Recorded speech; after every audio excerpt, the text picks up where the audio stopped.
End Times by Zahid Zaman. For my father.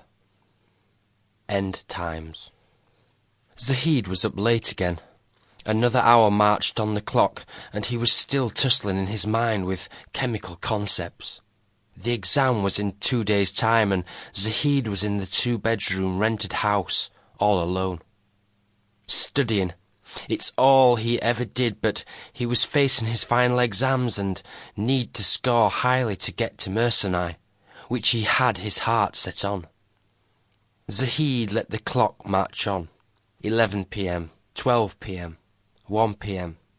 Near 5 p.m, he had all the concepts in his memory and brain and just hoped he would remember them long enough to pass his exam. I've got to pass.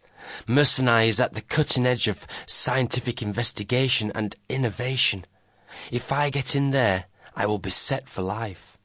He studied hard for the following 2 nights, just as he had done for the past 4 months.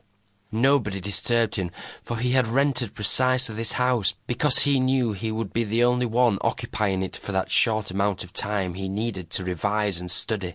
Everything is riding on me passing these exams.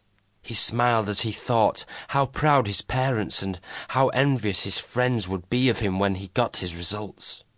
Finally, the day of the exams came. He sat in the great hall with dozens of other students, waiting for the clock to reach the hour and for them to turn over their papers and start. Zahid answered the majority of the questions and was sure that his hard work would pay off.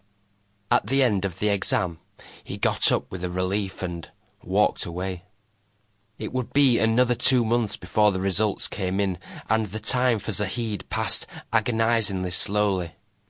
He was in his parents' house with his younger sister and his mum and dad.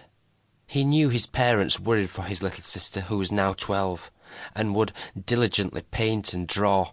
Not something his parents tried to encourage, wanting their little daughter to aim higher, like a lawyer or doctor.